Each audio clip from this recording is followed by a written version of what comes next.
Let's say maraming mga tao, kaibigan ang nakasaksi na addict yung isang tao or yung isang kaibigan niya.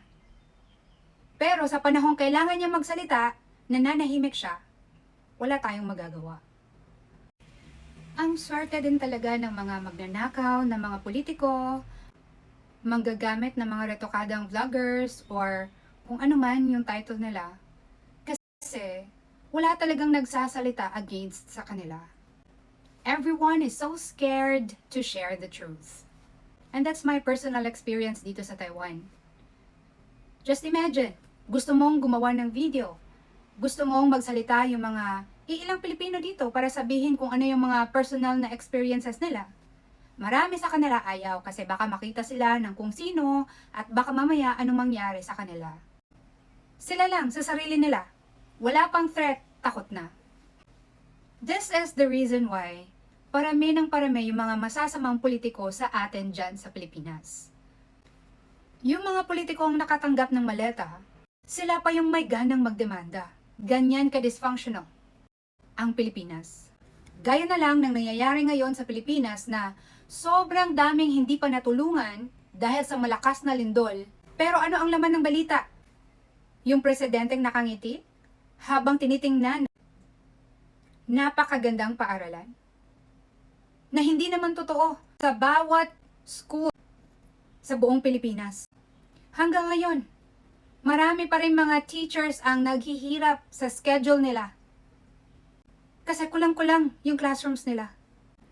At eto pa ang pinakamalaking insulto, hindi lang para sa majority bloc, hindi lang para kay Senate President Alan Peter Cayetano, pati na sa mga Pilipino. Harap-harapan kayong sinasampal ng katotohanan na kung sino yung may pera, kung sino yung may kapangyarihan, siya ang sinusunod. Or else, anong nangyayari sa Senado? Kung totoo, konstitusyon ang nagbabasehan ng power. Bakit hindi man lang mahawak-hawakan ni SP Alan Peter Cayetano yung mga tao sa Senate? At balita pa, pati yung sahod, kontrolado na ng isang payaso. Kaya Pilipino, kung hindi pa kayo galit sa mga nangyayari ngayon sa bansa natin, deserve nating lahat ang pwedeng mangyari pa sa hinaharap. Alam niyo, sobrang busy ko lang talaga, ang dami ko lang kailangan gawin.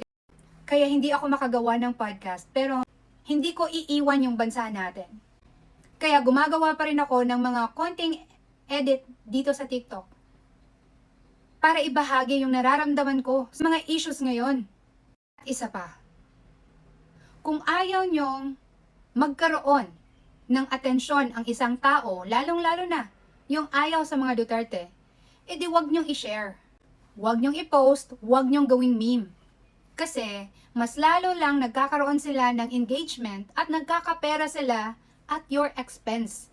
In short, ginagamit kayo ng mga abusadong ito. Yung mga hindi magandang balita tungkol sa mga Duterte, skip nyo na agad. Ang dapat nating i-share ay yung mga pabor sa Duterte. After all the fake Duterte supporters, dapat maging wais na kayo kung sino yung sinishare at pinapakinggan nyo sa social media.